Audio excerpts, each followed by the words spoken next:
നിങ്ങൾ എങ്ങനെയാണ് ഒരു ട്രേഡ് ചെയ്യുന്നത്? ട്രേഡ് ചെയ്യുന്നതിന് മുമ്പ് ഒരു ട്രേഡിംഗ് പ്ലാൻ തയ്യാറാക്കാറുണ്ടോ? സക്സസ്ഫുൾ ആയിട്ട് ട്രേഡ് ചെയ്യാനോ ഡിസിപ്ലിൻഡ് ആയിട്ട് ട്രേഡ് ചെയ്യാനോ എന്തായാലും വേണ്ട ഒരു കാര്യമാണ് ഈ ട്രേഡിംഗ് പ്ലാൻ എന്ന് പറയുന്നത്. നമ്മുടെ മാർക്കറ്റ് വേവ്സ് എന്ന് പറയുന്ന ഈ ചാനലിൽ എല്ലാ ദിവസവും നാളത്തേക്ക് വേണ്ടിയിട്ടുള്ള ട്രേഡിംഗ് പ്ലാൻസ് ക്രിയേറ്റ് ചെയ്ത് അതിന്റെ വീഡിയോസും നമ്മൾ അപ്ലോഡ് ചെയ്യാറുള്ളതാണ്. ഇതിൽ ഉപയോഗിച്ചിരിക്കുന്ന ട്രേഡിംഗ് പ്ലാൻസിൽ പ്രധാനമായിട്ടും entry point, target point, stop loss point എന്നിവ രേഖപ്പെടുത്തുന്നത് ഹൊറിസോണ്ടൽ ലൈൻസ് ഉപയോഗിച്ചാണ്. ഇത് രേഖപ്പെടുത്തുന്നത് റെസിസ്റ്റൻസ് സോൺ അഥവാ സപ്പോർട്ട് സോണിന്റെ അടിസ്ഥാനത്തിലായിരിക്കും എപ്പോഴും ഈ ഹൊറിസോണ്ടൽ ലൈൻസ് രേഖപ്പെടുത്തുന്നത്. അപ്പോൾ ഇത് കാണുന്ന പല വ്യൂവേഴ്സിനും ഇത് എന്താണ് സംഭവം അഥവാ ഇത് എങ്ങനെയാണ് ഈ ഹൊറിസോണ്ടൽ ലൈൻസ് നമ്മുടെ ചാർട്ടിൽ അടയാളപ്പെടുത്തുന്നത് കൃത്യമായിട്ട് അറിയത്തില്ല. അഥവാ ഇതിന്റെ ഒരു ടെക്നിക്കൽ സൈഡ് പലർക്കും മനസ്സിലായിട്ടില്ല. ഇന്നത്തെ വീഡിയോയിൽ എങ്ങനെ ഹൊറിസോണ്ടൽ ലൈൻസ് നമ്മുടെ ചാർട്ടിൽ വരയ്ക്കാം എന്നാണ് നമ്മൾ നോക്കാൻ പോകുന്നത്. അതിനുവേണ്ടി നമ്മളിവിടെ യൂസ് ചെയ്യുന്നത് സീറോദ എന്ന് പറയുന്ന ട്രേഡിംഗ് പ്ലാറ്റ്ഫോമാണ്. സീറോദയിൽ ചാർട്ട് എടുത്തതിന് ശേഷം ഇപ്പോൾ നമുക്ക് എവിടെയാണോ ഈ ഹൊറിസോണ്ടൽ ലൈൻ വരയ്ക്കാൻ വേണ്ടി നമ്മൾ തീരുമാനിച്ചിരിക്കുന്നത് ആ ലൈൻ വരയ്ക്കുന്നതിന് മുമ്പ്, ഇപ്പം ഫോർ എക്സാമ്പിൾ ഞാനിവിടെ തീരുമാനിച്ചത് ഈ കാണുന്ന ക്യാൻഡിലിന് ലഭിച്ചിരിക്കുന്ന ഏറ്റവും ഹൈ ലെവൽ ഏതാണോ അവിടെയാണ് ഒരു ഹൊറിസോണ്ടൽ ലൈൻ വരയ്ക്കാൻ ഞാൻ തീരുമാനിച്ചിരിക്കുന്നത്. അതിനുവേണ്ടി ഞാൻ ആദ്യം തന്നെ ഈ ക്യാൻഡിലിന് ലഭിച്ചിരിക്കുന്ന ഏറ്റവും ഹൈ ലെവൽ പോയിന്റ് ഏതാണെന്ന് കണ്ടുപിടിക്കണം. അതിനായി ഞാൻ മുകളിലേക്ക് പോയതിനു ശേഷം ഇവിടെ ഒരു വലിയ ടൂൾ ബാർ കുറെ ഓപ്ഷൻസ് ഉള്ള ഒരു ടൂൾ ബോക്സ് നമുക്ക് കാണാൻ പറ്റും. ഇവിടെ നമുക്ക് ചാർട്ടിന്റെ ടൈം ഫ്രെയിം മാറ്റാൻ സാധിക്കും. സ്റ്റഡീസ്, ലേഔട്ട്, ഇവന്റ്സ് എന്നൊക്കെ പറഞ്ഞ് ഒരുപാട് ഓപ്ഷൻസ് ഉണ്ട്. ഇവിടെ നമ്മൾ റൈറ്റ് സൈഡിലായിട്ട് ഇൻഫോ എന്ന് പറയുന്ന ഒരു ഓപ്ഷൻ ഉണ്ട്. ആ ഇൻഫോയിൽ ക്ലിക്ക് ചെയ്തതിനു ശേഷം ഏത് ക്യാൻഡിലേക്കാണോ നമ്മൾ നമ്മുടെ കർസർ കൊണ്ടുവരുന്നത് ആ ക്യാൻഡിലിന്റെ ഡീറ്റെയിൽസ് നമുക്ക് അറിയാൻ സാധിക്കും.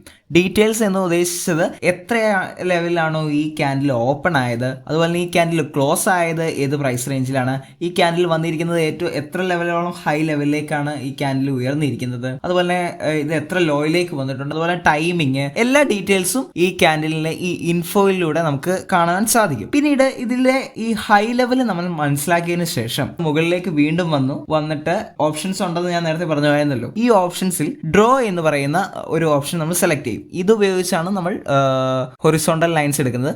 അപ്പോൾ ഈ ഡ്രോ എന്ന് പറയുന്ന ഈ ഓപ്ഷൻ സെലക്ട് ചെയ്ത് കഴിഞ്ഞാൽ നമുക്കിവിടെ ലെഫ്റ്റ് സൈഡിൽ ഒരുപാട് ടൂൾസ് കാണാൻ സാധിക്കും.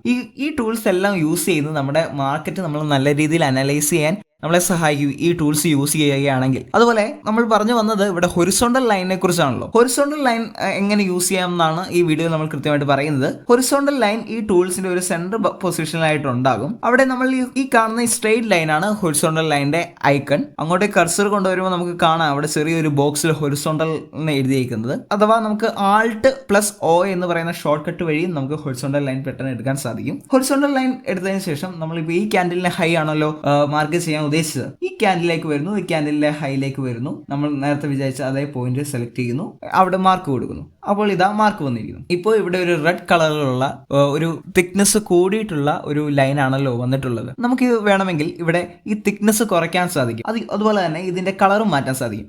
അതിനായി നമ്മൾ ഈ സ്ക്രീനിന്റെ ലെഫ്റ്റ് സൈഡിൽ മുകളിലത്തെ പൊസിഷനിലേക്ക് പോകുമ്പോൾ നമുക്ക് ഹൊറിസോണ്ടൽ എന്ന് പറഞ്ഞിട്ട് നെയിം എഴുതിയിട്ടുള്ളത് കാണാൻ പറ്റും. അതിന്റെ ഇപ്പുറത്തായി നമുക്ക് അതിന്റെ തൊട്ടടുത്തായിട്ട് ഇവിടെ കളർ ചേഞ്ച് ചെയ്യാനുള്ള ഒരു ഓപ്ഷനും അതുപോലെ തന്നെ ലൈനിന്റെ തിക്നെസ് മാറ്റാനും ഒരു ഓപ്ഷനും കാണാൻ സാധിക്കും. അതിൽ ആദ്യം തന്നെ നമുക്ക് തിക്നെസ് എങ്ങനെ ചേഞ്ച് ചെയ്യാമെന്ന് നോക്കാം. തിക്നെസ് ചേഞ്ച് ചെയ്യാൻ നമ്മൾ ഇവിടെ ആദ്യം തന്നെ നമുക്ക് 3 ലെവൽ ഓഫ് തിക്നെസ് കാണാൻ പറ്റും. ഒന്ന് ഭയങ്കര തിന്നായിരിക്കും. ആ തിന്നെടുത്ത് ഉപയോഗിച്ച് കഴിഞ്ഞാൽ നമുക്ക് കാണാൻ പറ്റും ചെറിയ തിന്നായിട്ടുള്ള ഒരു ലൈൻ ആയിരിക്കും വരുന്നത്. അതുപോലെ അതിൻ്റെ ഒരു മീഡിയം ലെവലുണ്ട്. പിന്നെ കുറച്ചും കൂടി ബോൾഡ് കൂടി നമ്മൾ ആദ്യം വരച്ച പോലത്തെ ഒരു ലൈൻ ഉണ്ട്. പിന്നെ നമുക്കിനി കണ്ടിന്യൂസ് ആയിട്ടുള്ള സ്ട്രെയിറ്റ് ലൈൻ അല്ല വേണ്ട, നമുക്ക് കുറെ അടുപ്പിച്ച് ലീനിയർ ആയിട്ട് പോകുന്ന ഒരു ഡോട്ട് ലൈൻസ് ആണ് വേണ്ടതെങ്കിൽ നമുക്ക് അതും ഇവിടെ റെപ്രസെന്റ് ചെയ്യാൻ പറ്റും. അങ്ങനെ ഒരുപാട് ഓപ്ഷൻസ് ഉണ്ട് നമ്മൾ ഇതിന്റെ തിക്നെസ് ചേഞ്ച് ചെയ്യുന്ന സ്ഥലത്ത്. പലപ്പോഴും ഇപ്പോൾ സ്റ്റോപ്പ് ലോസ് ആണെങ്കിലും ടാർഗറ്റ് ആണെങ്കിലും അങ്ങനെയുള്ള പല കാര്യങ്ങളും നമ്മൾ മാർക്ക് ചെയ്യാൻ വേണ്ടി വ്യത്യസ്ത കളറുകൾ യൂസ് ചെയ്യാറുണ്ടല്ലോ. കളർ ചേഞ്ച് ചെയ്യാൻ ഞാൻ നേരത്തെ പറഞ്ഞ പോലെ തന്നെ മുകളിലെ ലെഫ്റ്റ് സൈഡിൽ ഈ തിക്നെസ് ചേഞ്ച് ചെയ്തതിൻ്റെ തൊട്ടടുത്തായി കളർ ചേഞ്ച് ചെയ്യുന്ന ഒരു ഓപ്ഷൻ കൂടിയുണ്ട്. ആ ഓപ്ഷൻ ക്ലിക്ക് ചെയ്ത് കഴിഞ്ഞാൽ ഇവിടെ നമുക്ക് ഇഷ്ടം പോലെ കളറുകളുണ്ട്.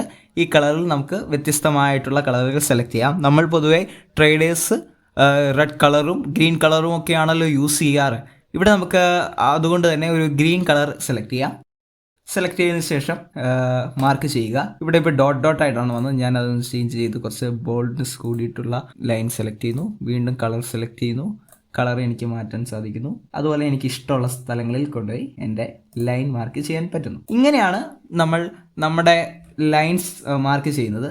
ഇവിടെ നമ്മൾ ശ്രദ്ധിക്കേണ്ട ഒരു കാര്യം, നമ്മൾ ഇപ്പോൾ ഒരു ലൈൻ വരച്ചു. ആ ലൈൻ വരച്ചതിന് ശേഷം നമ്മൾ വരച്ച ആ ഒരു പൊസിഷൻ അത്ര കറക്റ്റ് അല്ല, കുറച്ചും കൂടി ഒരു ചേഞ്ച് വരുത്തണം, അഥവാ അത് അഡ്ജസ്റ്റ്മെൻറ്റ് നടത്തണമെങ്കിൽ നമ്മൾ ജസ്റ്റ് ഈ ഏത് ലൈനാണോ അഡ്ജസ്റ്റ്മെൻറ്റ് നടത്തേണ്ടത് ആ ലൈൻ ലോങ് പ്രസ് ചെയ്തുകൊണ്ട് അത് അങ്ങോട്ടും ഇങ്ങോട്ടും ഏത് പൊസിഷനിലേക്കാണോ മാറ്റേണ്ടത് അങ്ങോട്ടേക്ക് ഇത് അഡ്ജസ്റ്റ് ചെയ്താൽ മാത്രം മതി. വളരെ എളുപ്പമായിട്ട് നമുക്ക് ഇത് അഡ്ജസ്റ്റ് ചെയ്യാൻ സാധിക്കും. അതേപോലെ ഈ ഒരു ലൈൻ വരച്ചു, ആ ലൈൻ വരച്ചത് വേണ്ടായിരുന്നു, അത് നമുക്ക് റിമൂവ് ചെയ്ത് കളയണം ഉണ്ടെങ്കിൽ നമ്മൾ അവിടെ ഒന്നും കൂടി ക്ലിക്ക് ചെയ്യുക. ഏത് ലൈനാണോ വേണ്ടത് അവിടെ ക്ലിക്ക് ചെയ്തതിന് ശേഷം റൈറ്റ് ക്ലിക്ക് ചെയ്തിട്ട് ഡിലീറ്റ് ഡ്രോയിങ് എന്ന് കൊടുക്കുക. ഇവിടെ 2 ലൈൻ വീണായിരുന്നു, ഒന്നും കൂടി നമുക്ക് ചെയ്യാം. ഒന്നുകൂടി റൈറ്റ് ക്ലിക്ക് ചെയ്യുന്നു, ഡിലീറ്റ് ഡ്രോയിങ് കൊടുക്കുന്നു. നമ്മൾ വരച്ചിരുന്ന ആ ലൈൻ അപ്രത്യക്ഷമായിരിക്കുന്നു. അപ്പോൾ ഇങ്ങനെയൊക്കെയാണ് നമ്മൾ ലൈൻസ് രേഖപ്പെടുത്തുന്നത്. ഈ ലൈൻസ് ഉപയോഗിച്ച് നമുക്ക് എളുപ്പത്തിൽ ട്രേഡ് ചെയ്യുമ്പോൾ തന്നെ നമ്മുടെ ടാർഗറ്റ് എവിടെയായിരുന്നു, നമ്മുടെ സ്റ്റോപ്പ് ലോസ്, നമ്മുടെ എൻട്രി പോയിന്റ് എവിടെയാണെന്നൊക്കെ പെട്ടെന്ന് നമുക്ക് അനലൈസ് ചെയ്യാൻ പറ്റും. നമുക്ക് ഒരു പൂർണ്ണമായിട്ടുള്ള ആ ഒരു എങ്ങോട്ടാണ് മാർക്കറ്റ് പോകുന്നത്, എന്ത് ചെയ്യണം എന്നുള്ള ഒരു ബോധ്യം നമുക്ക് എപ്പോഴും ഉണ്ടായിരിക്കും. മാർക്കറ്റ് വേവ്സ് എല്ലാ ദിവസവും തൊട്ടടുത്ത ദിവസത്തേക്കുള്ള ട്രേഡിംഗ് പ്ലാൻ തയ്യാറാക്കി പബ്ലിഷ് ചെയ്യാറുണ്ട്. നിങ്ങൾക്കും ഒരു നല്ല ട്രേഡിംഗ് പ്ലാൻ തയ്യാറാക്കാൻ ഇത് ഏറെ സഹായകരമാകുമെന്നാണ് വിശ്വാസം. അതിനായി നിങ്ങൾ നമ്മുടെ ചാനൽ സബ്സ്ക്രൈബ് ചെയ്തു വെക്കുമെന്ന് ഞങ്ങൾ പ്രതീക്ഷിക്കുന്നു. അടുത്തൊരു വീഡിയോയിൽ മറ്റൊരു വിഷയവുമായി വീണ്ടും കണ്ടുമുട്ടുന്നവരെ തൽക്കാലം നിർത്തുന്നു. നന്ദി, നമസ്കാരം.